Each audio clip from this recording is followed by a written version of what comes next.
இனப்பிரச்சினைக்கு தீர்வு காணும் முனைப்புகளில் புலம்பெயர் மக்களின் பங்களிப்பு அவசியம் என்கிறது அரசாங்கம். சகல அரசியல் கைதிகளையும் விடுதலை செய்ய வேண்டும் என தமிழ் தேசிய கூட்டமைப்பு கோரிக்கை. 13வது திருத்தச் சட்டத்தை அரசாங்கம் சட்டமாக ஏற்றுக்கொண்டுள்ளது என வாசுதேவ நாணயக்கார தெரிவித்துள்ளார். மாவீரர் தின நிகழ்வுகளை ஏற்பாடு செய்தோர் குறித்து தமிழகத்தில் விசாரணை முன்னெடுக்கப்படுகிறது.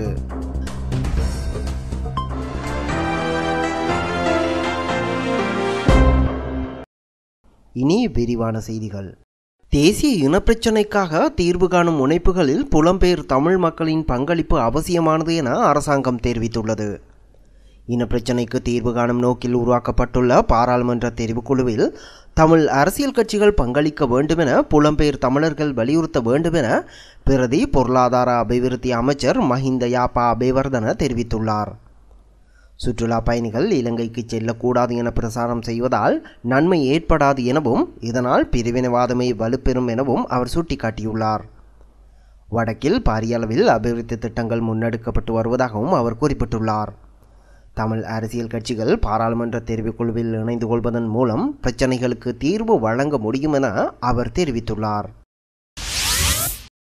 சகல அரசியல் கைதிகளையும் விடுதலை செய்ய நடவடிக்கை எடுக்க வேண்டும் என தமிழ் தேசிய கூட்டமைப்பு கோரிக்கை விடுத்துள்ளது. யுத்தம் நிறைவடைந்து 3 ஆண்டுகளுக்கு மேல் கடந்துள்ள நிலையில் 810 அரசியல் கைதிகள் தொடர்ந்தும் தடுத்து வைக்கப்பட்டுள்ளதாக தமிழ் தேசிய கூட்டமைப்பின் பாராளுமன்ற உறுப்பினர் சுரேஷ் பிரேமச்சந்திரன் தெரிவித்துள்ளார். வரவு செலவு திட்ட 3ஆம் வாசிப்பு விவாதத்தில் கலந்து கொண்டு உரையாற்றும் போதே அவர் இதனை குறிப்பிட்டுள்ளார். அரசியல் கைதிகளுக்கு எதிரான வழக்கு விசாரணைகள் துரிதப்படுத்தப்படும் என பல சந்தர்ப்பங்களில் வாக்குறுதி அளிக்கப்பட்ட போதிலும் இதுவரையில் அந்த வாக்குறுதிகள் நிறைவேற்றப்படவில்லை என அவர் சுட்டிக்காட்டியுள்ளார்.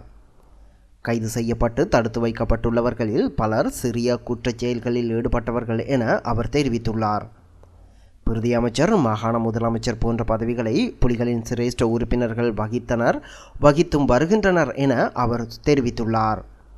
தமிழீழ விடுதலை புலிகளின் சர்வதேச விவகார பொறுப்பாளர் குமரன் பத்மநாதன் கிளிநொச்சியில் சுதந்திரமாக வாழ்ந்து வருவதாகவும் சுரேஷ் பிரேமச்சந்திரன் குறிப்பிட்டுள்ளார்.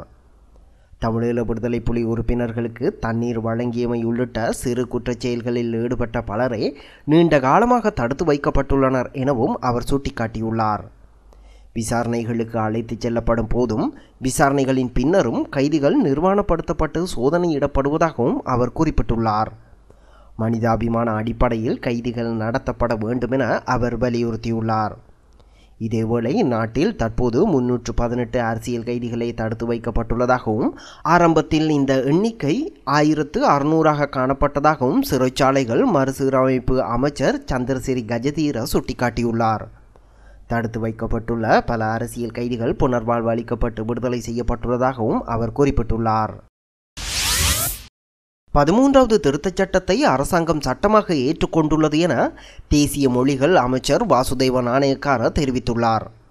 ஆளும் கட்சியின் ஒரு சில அமைச்சர்களும் பாராளுமன்ற உறுப்பினர்களும் 13வது திருத்தச் சட்டத்திற்கு எதிராக குரல் கொடுத்த போதிலும் அதனை அரசாங்கத்தின் நிலைப்பாடாக கருத முடியாது என அவர் தெரிவித்துள்ளார். சிறுபான்மை மக்களின் நலன்களை உறுதி செய்யும் நோக்கில் நாட்டின் அரசியல் சாசனத்தில் 13வது திருத்தச் சட்டம் இணைத்து கொள்ளப்பட்டுள்ளதாக அவர் குறிப்பிட்டுள்ளார். 13வது திருத்தச் சட்டத்தை ரத்து செய்யும் எந்த திட்டமும் அரசாங்கத்திற்கு கிடையாது எனவும் அவர் சுட்டிக்காட்டியுள்ளார். தமிழீழ விடுதலை புலிகளின் மாவீரர் தின நிகழ்வுகளை ஏற்பாடு செய்தவர்கள் தொடர்பில் தமிழகத்தில் விசாரணைகள் ஆரம்பிக்கப்பட்டுள்ளன. தமிழகத்தின் பல பாகங்களில் மாவீரர் தின நிகழ்வுகள் ஏற்பாடு செய்யப்பட்டிருந்ததாக குறிப்பிடப்படுகிறது. தமிழீழ விடுதலை புலிகள் செயற்பாடுகள் மீள தலை தூக்க இடமளிக்க மாட்டாது என தமிழகத்தின் கியூ பிரிவு காவல்துறையினர் தெரிவித்துள்ளனர். மாவீரர் தின நிகழ்வுகளுடன் தொடர்புடையவர்களை கைது செய்யும் நோக்கில் விசேட விசாரணைகள் ஆரம்பிக்கப்பட்டுள்ளன. தமிழீழ விடுதலை புலிகளுக்கு ஆதரவு அளித்து வரும் முக்கியமான நபர்களிடம் காவல்துறையினர் விசாரணைகளை நடத்தியுள்ளனர்.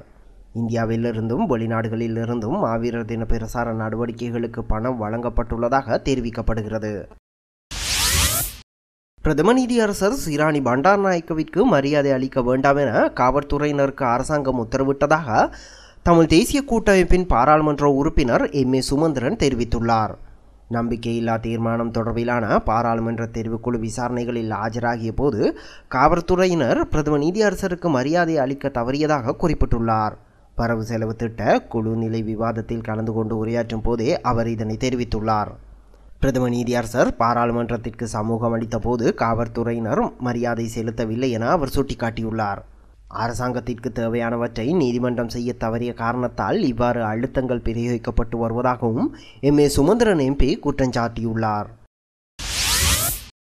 யாழ் பல்கலைக்கழக மாணவர்கள் மீதான தாக்குதல் மற்றும் பல்வேறு தாக்குதல் சம்பவங்களை கண்டிக்கும் முகமாகவும் தமிழ் தேசிய கூட்டமைப்பின் ஏற்பாட்டில் எதிர்வரும் 3ஆம் திகதி திங்கட்கிழமை அன்று மாபெரும் கண்டன ஆர்ப்பாட்டம் நடைபெற உள்ளதாக அறிவிக்கப்பட்டுள்ளது.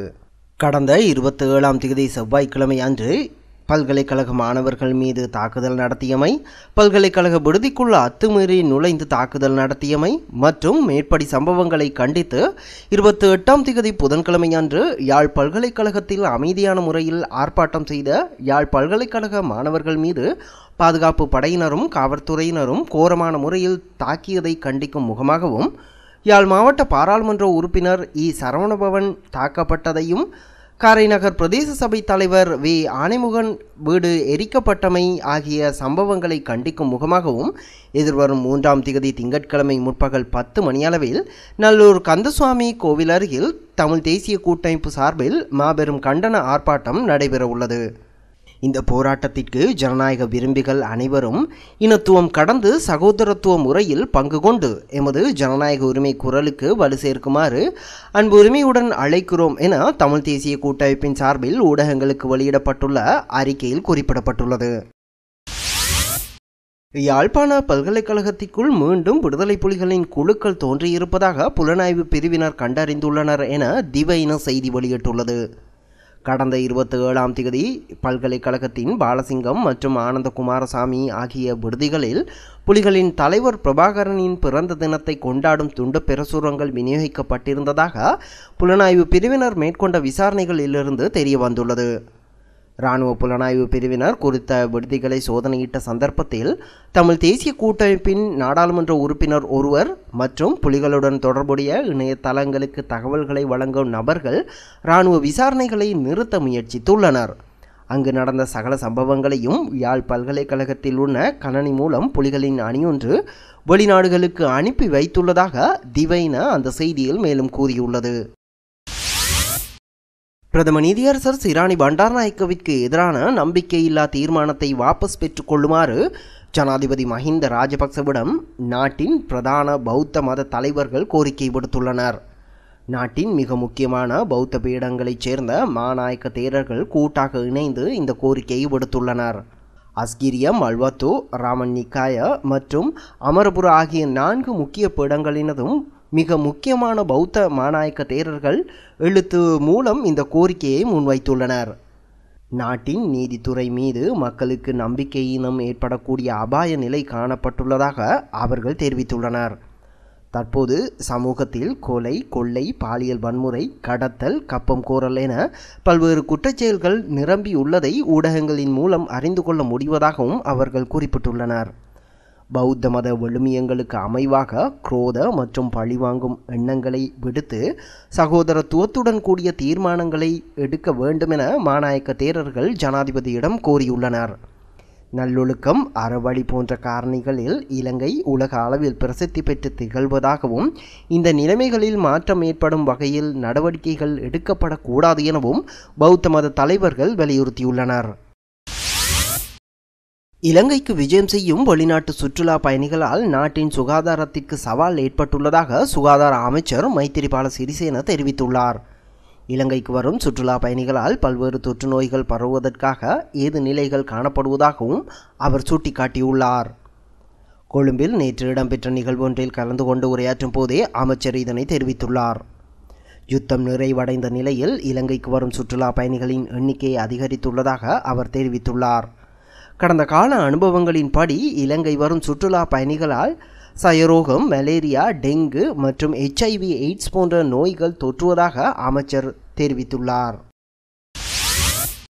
மக்களின் சகல எதிர்ப்புகளையும் அடக்கி ஒடுக்க அரசாங்கம் முயற்சித்து வருகிறது எனவும் அதேபோல் எந்த அச்சமுமின்றி நாடாளுமன்றம், நிறைவேற்று அதிகாரம், நீதித்துறை ஆகியவற்றின் அதிகாரங்களை தம்பசப்படுத்தி சர்வாதிகார பயணத்தை மேற்கொள்ளும் தேவைய அரசாங்கத்திற்கு உள்ளது எனவும் முன்னிலை சோசலிச கட்சியின் பிரசார செயலாளர் புபுது ஜாயகோட தெரிவித்துள்ளார். நாடாளுமன்றம் நிறைவேற்று அதிகாரம் மற்றும் நீதித்துறை அதிகாரங்களை தம்வசப்படுத்திக் கொள்ளும் அரசாங்கத்தின் முயற்சிகளுக்கு எதிராக பாரிய மக்கள் எதிர்ப்பை உருவாக்க வேண்டும் எனவும் அவர் கூறியுள்ளார். நடைமுறையில் உள்ள நிர்வாக முறையின் இருப்புக்காக அனைத்தையும் நியாயப்படுத்தும் முறையினால் அரசாங்கத்தின் இந்த முயற்சிகளை தோற்கடிக்க முடியாது. அத்துடன் அனைத்தையும் கண்டு அமைதியாக இருக்கும் மக்களின் செயற்பாடானது அரசாங்கத்திற்கு ஆசீர்வாதமாக மாறியுள்ளது எனவும் அவர் தெரிவித்துள்ளார். தமிழ் மக்களது உரிமைகளை பாதுகாக்கும் வகையிலும் அவர்களது தேவைகள் நிறைவு செய்யப்படும் வகையிலும் அரசாங்கம் தீர்வு ஒன்றை வழங்கிய பின்னரே 13வது திருத்தத்தை ரத்து செய்வது குறித்து தீர்மானிக்கப்படும் என பிரதி பொருளாதார அபிவிருத்தி அமைச்சர் லக்ஷ்மன் யாப்பா அபேவர்தன தெரிவித்துள்ளார். 13வது திருத்தத்தினூடாக எதிர்பார்த்த தீர்வு கிடைக்காத போதும் அதனை ஒரே அடியாக ரத்து செய்ய முடியாது. முதலில் அதற்கு மாற்று தீர்வு ஒன்று காணப்பட வேண்டும் எனவும் அவர் குறிப்பிட்டுள்ளார். அரசாங்க தகவல் திணைக்களத்தில் நேற்று நடைபெற்ற விசேட ஊடகவியலாளர் சந்திப்பில் 13வது திருத்தம் குறித்து கேள்வி எழுப்பப்பட்டது. இங்கு உரையாற்றிய பிரதி அமைச்சர் லக்ஷ்மன் யாப்பா 13வது திருத்தம் தொடர்பில் ஆளும் தரப்பில் உள்ள சில கட்சி தலைவர்கள் கருத்து வெளியிட்டுள்ளனர். அது அவர்களது கருத்தே அன்றி அரசாங்கத்தின் நிலைப்பாடு அல்ல. 13வது திருத்தத்தை அகற்றுவதனால் அதற்கு சகல தரப்பினரும் இணக்கம் பெற வேண்டும். 13வது திருத்த சட்டத்தின் மூலம் எதிர்பார்த்த நோக்கம் நிறைவேறவில்லை. அரசியல் பிரச்சினைக்கு தீர்வு காண கொண்டு வரப்பட்ட 13வது திருத்தத்தை ஒரே அடியாக மாற்ற முடியாது. முதலில் அதற்கு மாற்றீடாக வேறு தீர்வு எட்டப்பட வேண்டும். தமிழ் மக்களது உரிமைகளை பாதுகாக்கும் வகையிலும் அவர்களது தேவைகள் நிறைவேற்றப்படும் வகையிலும் அரசாங்கம் தீர்வொன்றை வழங்கிய பின்னரே அடுத்த கட்டத்திற்கு செல்ல வேண்டும். 13வது திருத்தத்தினூடாக தமிழ் மக்களுக்கோ ஏனைய மக்களுக்கோ எதிர்பார்த்த தீர்வு கிடைக்கவில்லை. இருந்தாலும் அதனை ரத்து செய்வதற்கு முன்னர் வேறு தீர்வு முன்னெடுக்கப்பட வேண்டும். 13வது திருத்தத்தை ரத்து செய்வது தொடர்பில் அரசாங்கம் பொதுவான முடிவு எதுவும் எட்டவில்லை. இது குறித்து சபை முதல்வர் அமைச்சர் நிமல் சிறிபாலடி சில்வா நாடாளுமன்றத்தில் தெளிவாக குறிப்பிட்டுள்ளார். ஒவ்வொரு கட்சியினதும் தனிப்பட்ட கருத்துக்களே இதுவரை வெளியிடப்பட்டுள்ளன. இலங்கைக்கு வெளிநாட்டு சுற்றுலா பயணிகள் வருவதை தடுக்கும் வகையில் புலம்பெயர் தமிழ் அமைப்புகள் பொய் பிரசாரங்களை செய்து வருகின்றன. இலங்கைக்கு சுற்றுலா பயணிகள் வருவதை தடுப்பதன் மூலம் தமிழ் மக்களின் பிரச்சினைக்கு தீர்வு ஏற்படாது எனவும் பிரதி பொருளாதார அபிவிருத்தி அமைச்சர் குறிப்பிட்டுள்ளார். இத்துடன் செய்திகள் நிறைவடைந்தன. விரிவான செய்திகளுக்கு globaltamilnews.net எனும் இணையத்தை பார்வையிடுங்கள். வணக்கம்.